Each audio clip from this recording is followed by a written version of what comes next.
para a gente fechar. Então, mais uma horinha aí e a gente termina. Para vocês mentorarem. Tá todo mundo que tava aí? Todo mundo chegou? Acho que quase praticamente. Faltam mais Beleza. duas pessoas, mas não sei se vão retornar. Nessa migração a gente sempre perde uns soldados no meio do caminho. Verdade. Então, vamos falar agora da RDC 166. Então, a RDC 166 de 2017. Ela vai dar conta de falar sobre validação de métodos analíticos. E aí a gente também precisa começar definindo o objeto dessa legislação, né? Que é a validação. O que é a validar? É um ato documentado que vai atestar que qualquer procedimento, processo, equipamento, material, operação ou sistema realmente conduz aos resultados esperados. Os estudos de validação eles vão constituir aí parte essencial das boas práticas de fabricação e devem, portanto, ser conduzidos de acordo com protocolos pré-definidos, né? E aí todo esse arcabouço de informações relativos à validação de métodos analíticos vai ter que constar no que a gente chama de relatório, né, de validação. E esse relatório ele é escrito ali com um resumo dos resultados obtidos e as conclusões durante a validação desses métodos. E aí é interessante, gente, porque a gente vai falar na próxima aula da RDC 658 de boas práticas. E ela tem um capítulo lá, né, uma seção que ela dá conta de falar sobre validação. Então, né, é por isso que eu trago essa questão aqui para que vocês vejam que tudo se correlaciona, né? A gente agora está falando de validação, mas, por exemplo, tudo que a gente falou até agora no contexto de equivalência farmacêutica, perfil de solução comparativo e até bioequivalência e biodisponibilidade, a gente precisa ter métodos que vão nos levar ali a resultados confiáveis. E como que a gente garante isso? Validando esses métodos. Né? Então, a RDC 166 ela permeia várias legislações e vários contextos. E aí, ainda nesse contexto, a gente tem aí o plano mestre de validação, que vai conter o planejamento de todas as atividades de validação, como os objetivos, os procedimentos a serem seguidos, os prazos e as responsabilidades de cada indivíduo dentro dessa grande engrenagem.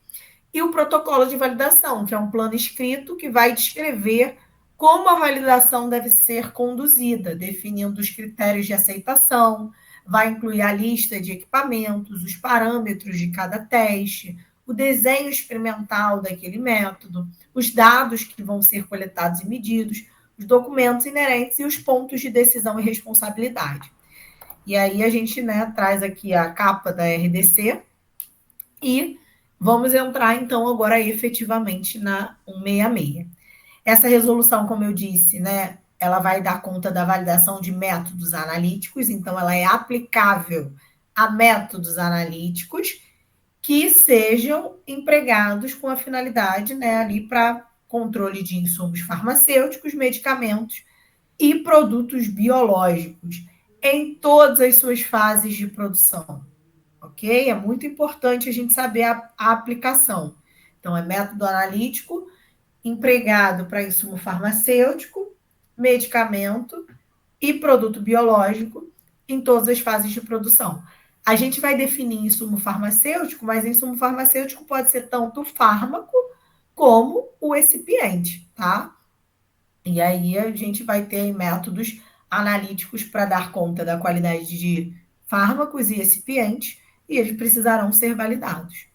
Os parâmetros de validação e seus respectivos critérios de aceitação devem ser definidos de acordo com as características do analito, e aí a gente já definiu o analito lá na nossa aula de controle, né, daquilo que eu desejo analisar, e também de acordo com a natureza do meu método, porque o meu método, como a gente já conversou também na aula de controle, ele pode ter uma natureza qualitativa, ou seja, desejar apenas identificar aquele analito, ou quantitativa, desejar dizer o quanto em concentração tem daquele analito na minha amostra, ou mesmo do tipo ensaio limite, em que eu vou dizer que é maior do que 100 ppm, ou maior do que X valor, ou menor do que X valor, tá? Então, a depender da finalidade, da natureza desse método, eu vou ter requerimentos ali que eu vou ter que cumprir de acordo com essa resolução. Os métodos analíticos aplicados aos produtos sob investigação utilizados em ensaios clínicos devem ter sua adequabilidade demonstrada de acordo com essa resolução, conforme aplicável para cada fase do desenvolvimento clínico. Então, mesmo os produtos sob investigação, eles estão sob o guarda-chuva ali da RDC 166 no que tange validação de métodos. E a utilização de abordagem alternativa, ela é prevista pela RDC, porém ela deve ser tecnicamente justificada, baseada em referências científicas reconhecidas. Tá? Então, eu posso utilizar uma abordagem diferente do que a RDC recomenda, né? Que seria uma abordagem alternativa. Porém, eu preciso respaldar tecnicamente. E aí eu destaquei essa informação aqui porque já caiu questão trazendo esse texto como alternativa. E aí vamos ver aqui essa resolução, essa questão. É lá da SFASEX, né, 2019. Segundo a RDC 166, de 2017, que dispõe sobre validação de métodos analíticos e dá outras providências, não é correto afirmar que, letra A, os parâmetros de validação e seus respectivos critérios de aceitação devem ser definidos de acordo com as características do analito e da natureza do método? Falso ou verdadeiro?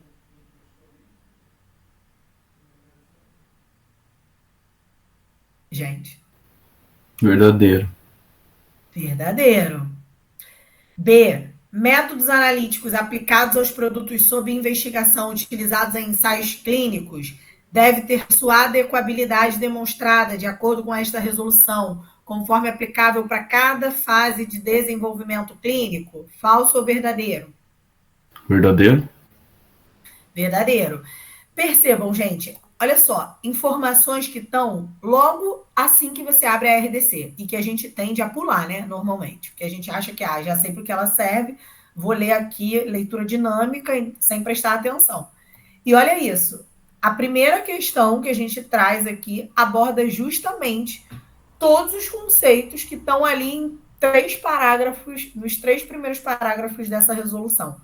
Então, isso é também para mostrar para vocês que não dá para ignorar essas informações que a gente acha que já está careca de saber e que numa dessa a gente pode ficar em dúvida quando se depara com a questão. Tá? Então, não ignorem. Quando estiverem estudando, façam uma leitura realmente minuciosa. As legislações diferentes do conhecimento específico, a gente precisa fazer a revisão lendo atentamente, do início ao fim, como se a primeira leitura fosse, ok? Então, letra B é verdadeira também. Letra C.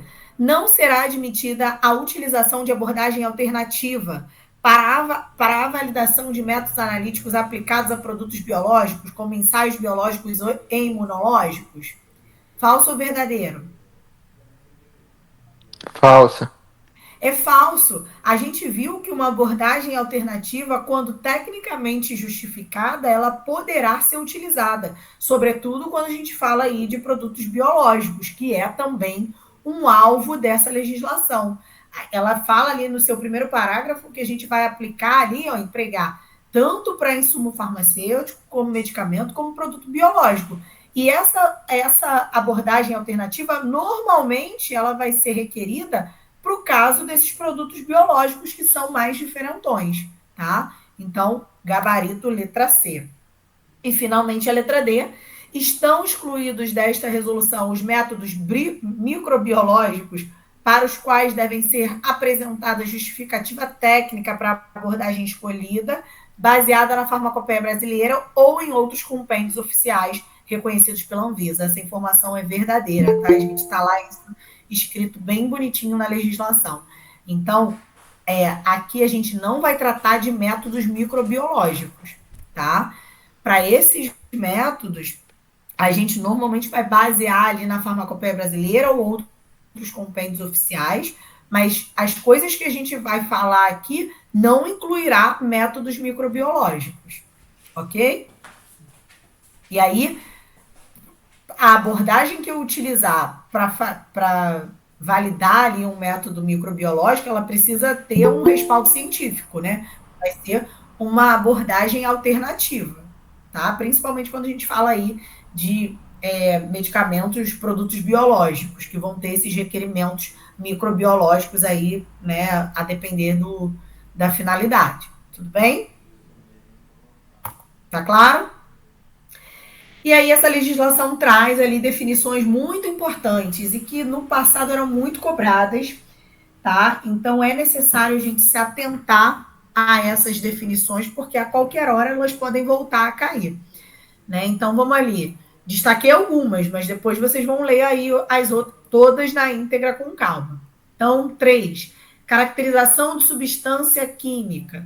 É o conjunto de ensaios que vai garantir, de forma inequívoca, a autenticidade e a qualidade da substância, no que se refere à sua identidade, pureza, teor e potência, devendo incluir dados obtidos a partir de técnicas aplicáveis à caracterização de cada substância, como, por exemplo, as análises térmicas, as análises espectroscópicas, né? O infravermelho, espectrometria de massas, ressonância magnética nuclear, difração de raio-x, rotação óptica e ensaios cromatográficos, entre outras. Corrida analítica vai ser o conjunto de medições efetuadas em um grupo de amostra em intervalos de tempo pré-determinados, sob as mesmas condições de repetibilidade, tais como método analista, instrumentação, local e condições de utilização. Efeito matriz, efeito dos componentes da matriz na resposta analítica. Ou seja, por exemplo, o que é uma matriz? Se eu pensar no medicamento, eu tenho os excipientes, eu tenho o fármaco. Todos os meus excipientes, eles são a minha matriz. E o meu fármaco, né, ele não estaria, ele está ali junto da matriz, mas ele é normalmente o que eu busco uma resposta analítica.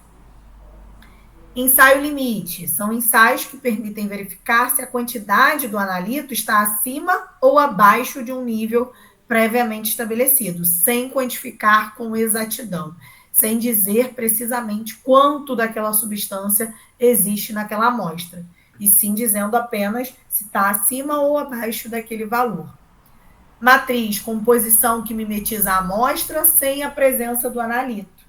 Então, em algumas vezes, durante alguns ensaios, para a gente atestar aqui alguns parâmetros de validação, a gente vai ter que lançar mão de fazer uma matriz, né? Mimetizar ali toda a amostra sem o analito, para ver se há ou não influência desse analito dentro dessa amostra.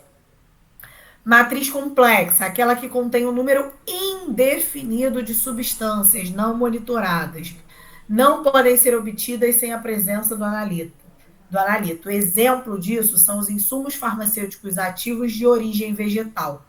Normalmente, esses insumos farmacêuticos ativos de origem vegetal, eles vêm ali inundados por outros metabólitos secundários que não apenas aquele que é o meu responsável pela atividade. E aí eu não consigo fazer essa separação de forma muito trivial. E nem sei exatamente quantas substâncias químicas existem dentro ali daquela matriz. E às vezes nem é interessante eu separar e isolar esse metabólito secundário, né? Esse candidato a insumo farmacêutico ativo. Por quê? Primeiro, que se eu separar, ele deixa de ser um insumo farmacêutico ativo de origem vegetal e vira um IFA comum. E segundo, porque às vezes a potência daquele FAV ela é dada pela sinergia existente entre as substâncias presentes naquela matriz. Então, esse comportamento sinérgico que faz com que aquele FAV, por exemplo, seja tão potente para aquela patologia ou finalidade. Tá? Então, tem muito disso no campo aí de produtos naturais. Insumo farmacêutico. Não confundir insumo farmacêutico com insumo farmacêutico ativo, principalmente aí os leitores dinâmicos que leem rapidamente as questões e já macumulam ali no cérebro, né? E saem marcando, tá? Cuidado. Insumo farmacêutico vai ser qualquer substância que compõe a formulação de uma forma farmacêutica, ou seja, recipiente e fármaco. Agora, insumo farmacêutico ativo vai ser um insumo farmacêutico que, quando administrado a um paciente, vai atuar como um componente ativo, responsável